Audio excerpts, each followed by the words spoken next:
put us past the hour allotted for public comment. So we'll now go to UCLA. My name is Ahmad Mustafa, and I'm UCSB's undergraduate external vice president of statewide affairs. Good morning, UC Regents. I come to you to express some dissent on behalf of students. Last time I came as Superman and I said vote no and you'd be a hero. You then stated tuition increases after that day would be 0. I'm worried because I heard of a tuition increase that would lead to 22,000. I'm afraid that is not something that many students would be able to withstand. In July, you promised to be more vocal to the students and work together, regent and student. I believe that is something that is very prudent. But I've yet to hear of something or anything of that nature that would give us an edge. I did my part though. I got our assembly member, Doss Williams, to sign a pledge. In it, he promised he would not vote in favor of a budget that cuts UC. I honestly don't need to see something of that degree. Although I know that you work hard for us, I just want to see some visible vocalization as well as collaboration. That would give me and many other students some consolation. Thank you. Students' constitutional right to free speech. In order to promise these necessities, we need your support on these issues. On that note, I have 2 main requests to make. First, that you protect student safety by instructing UCPD to never use violence upon nonviolent protesters ever again. It is honestly sickening and outrageous that this happened in the first place. Second, that you ensure every student has the right to express his or her views. One immediate way this can be enacted is by ensuring that January's and hopefully all future Regents meetings will remain at campus with both undergraduate and graduate students to allow all our voices to be heard. Well, I'd like to thank you for relocating this meeting to multiple campuses. It's my sincere hope that in the future, UCPD will be prepared to deal in a non-violent way with student demonstrators, meaning future meetings will not have to be rescheduled. Now is the time to make a tangible change, and not just for the fate of today's UC students, but for that of the future as well. Thank you.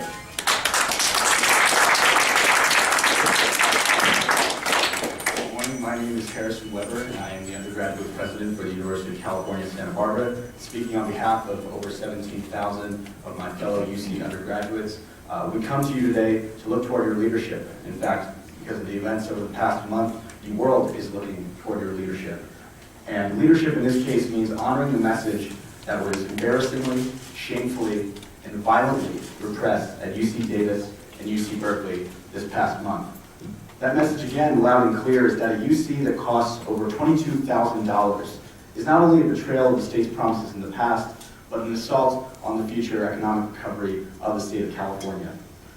You say that it's not on the agenda today to discuss the budget increases and funding for the University of California, but as leaders of the state, this issue should be on the agenda of every one of the conversations you all have with each other outside of this space. It should be on the agenda of every conversation that you have in the communities that you all come from, and it most certainly should be on the formalized agenda for every one of your future meetings. So in addition to signing that pledge, please add an agenda item, talk about our advocacy efforts, talk about collaboration. It's what we're craving for. Please lead the UC, and please do your duty as leaders of the UC to put the future of California on your agenda. Thank you.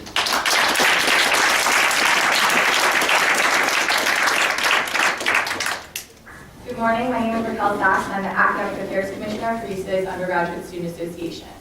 I want to start by saying that I recognize that the budget crisis for the state of California is a burden on all of us, but I hope that you recognize that the budget cuts for the UC are affecting students most directly. It's our services that are cut, our courses that are lost, and our tuition that continues to rise. To highlight one specific issue, an unfunded mandate from the Office of the President that calls for a 3% salary increase for faculty and staff that our own faculty admit have a limited, if any, net benefit for themselves is unacceptable and completely unreasonable. You need to look at the campuses and what the actual impact that's going to have, rather than making students be the ones that have to pay, literally. I ask that you recognize that by the turnout of today, and I'm not talking about those of us who are allowed into this room, I'm talking about the hundreds that are outside on each one of our campuses, that you realize we want to be heard. No, actually, we need to be heard. Please give us the opportunity to speak up, and please see that you make a personal and proactive effort to hear from students directly. Come to our campuses. We might not have an Applebee's, but we'll take you to CPK, and we'd love to see you there, so please come back. Thank you.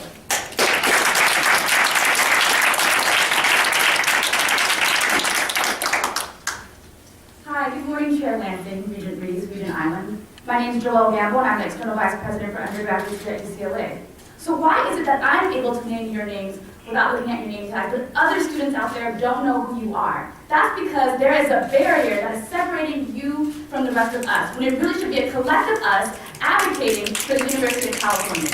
And that's why I'm here today. I'm asking you to stand with the people in this room, to stand with the people outside, to stand with the people at the 3 other campuses who have been begging you throughout this entire public comment period to take a legitimate stance for the University of California, to take a stance on progressive taxation, to take a stance on reforming Proposition 13, and to not just say you don't like fee increases, because of course we don't like fee increases. I mean, you hear that every year. But what you can do is take a stance for a legitimate solution that will solve this budget crisis and fund the University of California.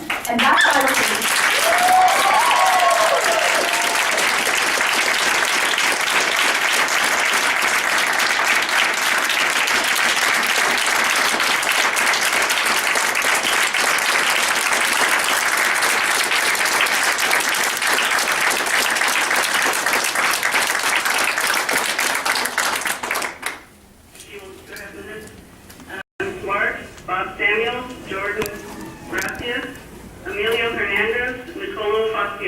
And then after that, we'll go back to UCSF. It's clear that we're all asking for the Regents to come up with a very specific proposal to back an initiative on taxes to support higher education and other important public services. And so we expect to come out of this meeting and hearing the Regents make a strong statement about a specific tax initiative. Now, the other issue on police violence and what we recently witnessed, if you look at the police codes on the different campuses, something I've done and very few people I think have done, you realize that they're very inconsistent. But on several campuses, including UCLA, it does say that just linking arms is no longer nonviolent resistance.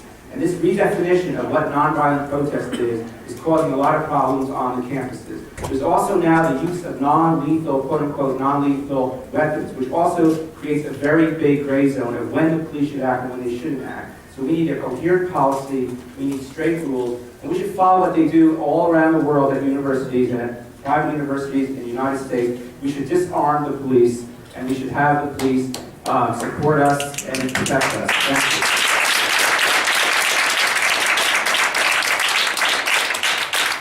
you. Good morning, everybody. My name is Sworden. I'm a student here at UCLA and a lifelong proud Californian. I want to challenge each and every one of you to make a difference and leave a mark on the university by using every means at your disposal to lobby for a sustainable and good source of funding for higher education. You need to be talking to politicians, especially on the Republican side of the aisle, especially looking for those solutions, regularly looking and using your political capital to do so. Whether it's by modernizing our ineffective prison system or by actually finally passing some sort of progressive income tax measure or other sort of tax measure. You are the ones who have the political capital to do it. You clearly have the political capital to get appointed to the Board of Regents, which, clearly requires a lot of capital. Clearly you should be able to use that same capital to get stuff done on this board.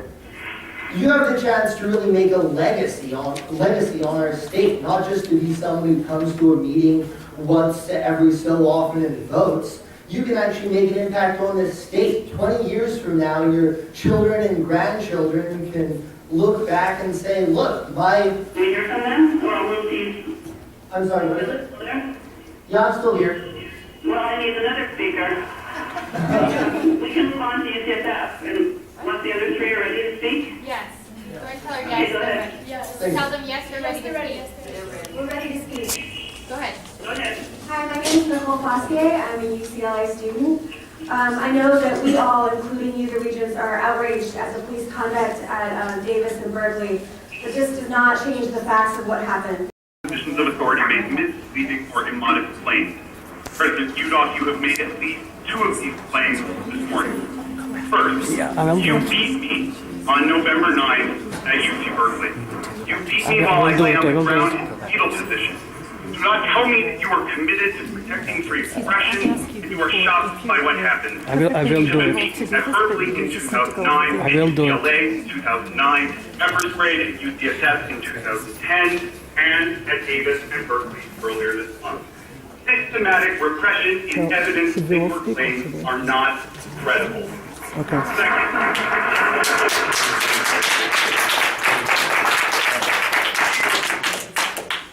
at the September meeting of this body, expenditures without paying for them is a transparent attempt to displace responsibility for future fee increases. It is unprecedented, it is transparent, it is bullshit. Thank you.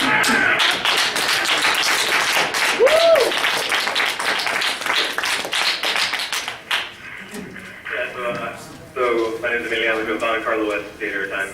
I'm a PhD candidate at UC Berkeley. Yeah, I mean, it's clear why we're here. Can you use your time? Carlo West. Okay, thank you. Sure. It's clear why we're here.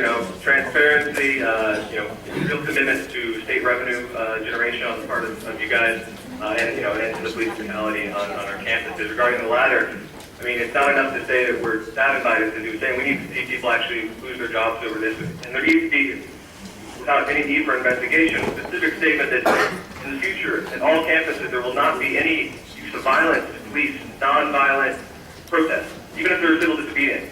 Violence should never be used, and some stops with you guys. And you don't really need any investigation. Regarding the transparency, I mean, basically there should be more voices of the 99% here. There should be more teachers, there should be more students, and more workers that are part of this decision making. Since you guys are the ones who are selected, you could use your influence to do what we're asking, sign the refund pledge, advocate for progressive taxation to save education in the state of California, repeal Prop 13, specific action plans in addition to raising your voice. We want some concrete actions, and I'd like to suggest a few that you hopefully can carry out. You could do an advertising campaign. You could contact your list of alumni, parents, students. You could add time off at organized buses to Sacramento.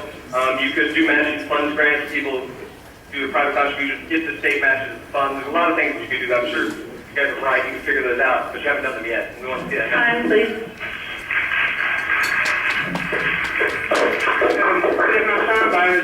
Biologist in training in Berkeley. I want to say, I heard that some administrators don't take bold policy stances because they're afraid of upsetting wealthy private donors. Let's be clear, private money will not replace state funds because most of it is restricted. Because at UC Berkeley we got hundreds of millions poured into new buildings for commercializable research. At the same time we get a building that is classrooms are being condemned because it's not strictly safe.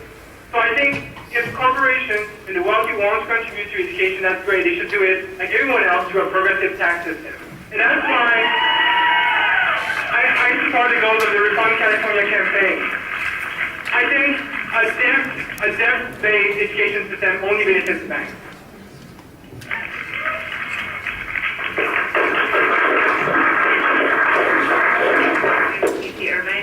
I want to sort of reiterate what everyone here I think has already said. This is a really simple issue of there is not enough money to fund the education system as we have it today, and looking to students and workers to pay that cost are not the right people to look to. And I think we've heard a lot about tuition raises, but I just wanted to talk a little bit about the ways that these cuts and the efficiencies that President Udall talked about earlier are actually happening on campus where I'm at school. So janitors have been cut in huge numbers, and what that means is our labs and our offices don't get trash pickup. So they're getting filthy. We're told to take out our own trash, which, okay, I can take out my own trash, but I think it's important that we realize that these cuts are being shouldered by students in a lot of ways that are not just about paying more money out of our pockets. That we're being asked to do increasing amounts of free labor because you are not using your position to advocate for actually funding the university system.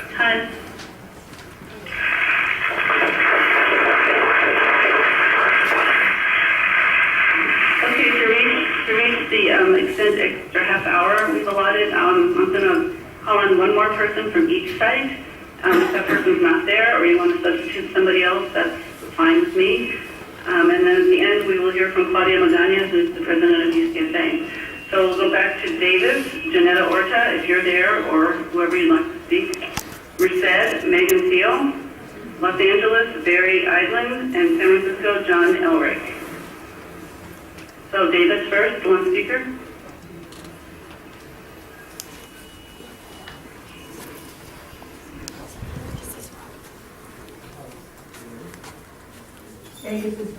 Hello, sir.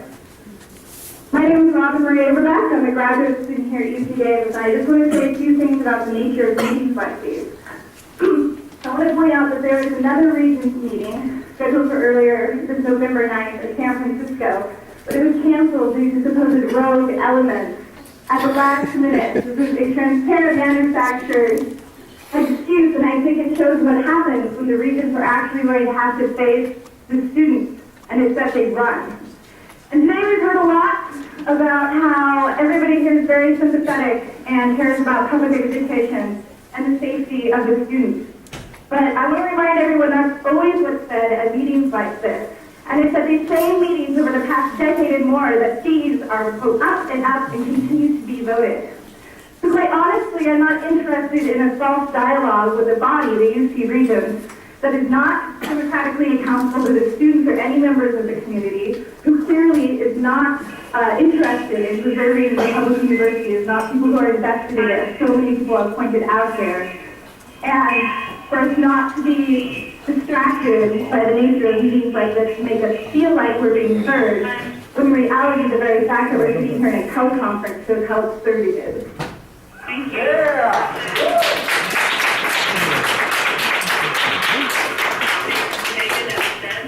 Hi, my name is Megan Healy. I have 2 degrees from the University of California System. I also have a large amount of student loan debt. I want you to keep in mind how much stress is caused by debt when you talk about tuition and fee increases. Stress is very harmful to the mind, body, and spirit. America is known as a great meritocracy when anyone can achieve success if they work hard and play by the rules. However, the high rates of tuition fees make it disproportional assistance for middle-class, lower-income, and students of color to pursue college education, thus keeping these large and valuable and important sectors of our population from participating equally in our so-called meritocratic system. I personally know students who have left the system because they could not afford it. Combined with hikes that cut class sizes, this decreases the quality of education. Please consider these important truths in the future when you do consider tuition adjustments. Also, an online resource said that the officer at UC Davis had a salary of over $100,000. I want to know, why does an police officer at a system of education make more than many professors and more than double what lecturers make? Finally, I urge you to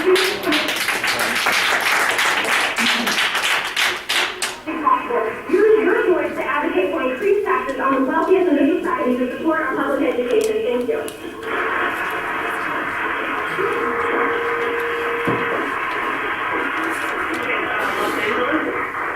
Yes, hi, my name is Barry Eidlin. I'm a graduate student in the Sociology Department at UC Berkeley and a rank-and-file member of the United Auto Workers 2065.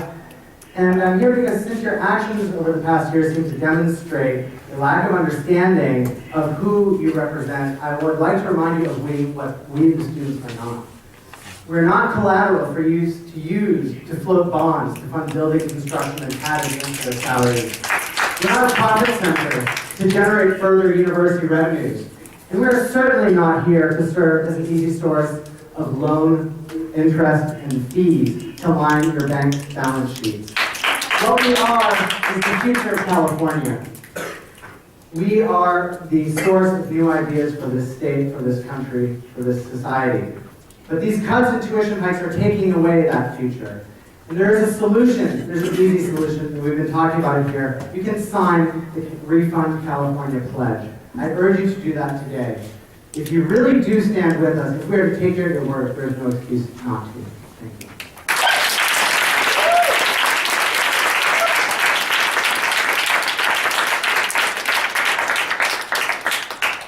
My name is John Elric. I'm a graduate student at UC Berkeley. And I'd like to use this time, this comment, to reiterate what a number of my fellow students have said. The students of the University of California system, the people of California, are owed an answer to the following question. Board of Regents, President Udall, do you support efforts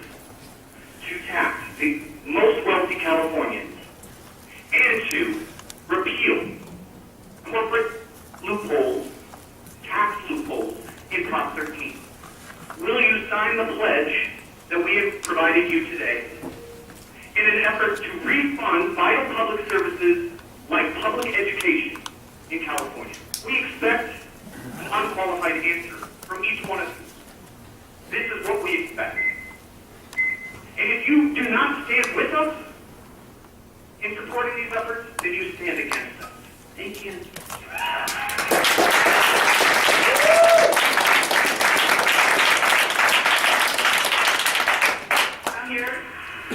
We'll now hear from UCSA President Claudia Magana. Claudia, 3 minutes. All right. So good morning, and thank you for extending public comment.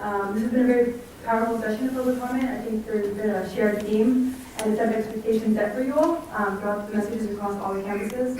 And I also want to add that UCSA stands in solidarity with our brothers and sisters at UC Davis and UC Berkeley, and that we will do everything we can to hold UC accountable throughout this process. So over the past month, students, workers, and faculty have come together again in an effort to bring attention to the disinvestment in higher education and to put forward solutions to reverse the privatization of the UC. Thousands of students came to the days of action on the 9th and 16th, not in response to a proposed fee increase, but just to the general direction that the university is taking. The state, nation, and world are all watching what's happening on our campuses. I think we all understand very well what position the state is in, and that there needs to be some major action to bring in new revenue if we hope to have our funding increased. Still, students need you as regents to do your part individually and collectively in advocating for these revenue sources. I know that most of you would argue that as regents, you should not take strong or controversial political stances, but we're beyond the point of political correctness. If you don't stand with us in actively supporting initiatives that could bring in revenue, such as tax initiatives on the wealthy and big businesses, or reforming Proposition 13, then you are actively allowing funding from the state to be cut and our fees to increase. Students called me to sign our UCSA postcard to the governor demanding Prop 13 reform and new taxes in 2012, as well as the Refund California pledge. Signing these statements would illustrate to students that you stand with us and are willing to take steps needed to generate more revenue and fund our university. In this context, students are outraged that you would cancel the Regents meeting when thousands of students were mobilized to have their voices heard. We appreciate the efforts taken to ensure greater access in the meeting for public comment, but this is still an incredibly difficult meeting day to work around as a fall or holiday. Students ask that you do a better job of holding meetings at different campuses. As you can see, a lot more students want to speak since we were held public comments at 4 different campuses. And we also hope that you will follow through with the meeting at UC Riverside this January. So your CPD felt that we couldn't handle the potential demonstrations in a nonviolent manner. That in itself is problematic. This isn't the first time that police have used excessive force on nonviolent protesters. Let me remind you about the students that were tasered on this campus 2 years ago at the November Regents meeting, and last November, the students had a gun drawn on them. It's great that there's first steps being taken in response to the appalling police brutality at UC Berkeley and UC Davis, especially the UC system-wide investigation, review of policies, and statements from individual chancellors. But still, we expect to see true accountability for any perpetrators, full student participation in any review process, and a clear statement from UC leadership at all levels that violence will not be used against nonviolent demonstrators. Protests are nothing new to the university, and it's embarrassing that our police force is not able to handle them without such excessive force. Finally, the events of the past week have illustrated how critical it is that students have a greater role in governance of our university. We want to encourage you and ask that you add 2 additional student regents to the Board of Regents. This is a huge step that you take now to help enhance student voice in UC governance. We look forward to you standing with us and protecting UC and funding it and strengthening the public mission of the university. I have a copy of the pledge. Unfortunately, I don't have the UCSA postcard, but I'll hand this to you all so you can check it out if you don't have it right now. And we put the ball in your court, so we'll see what you do with it.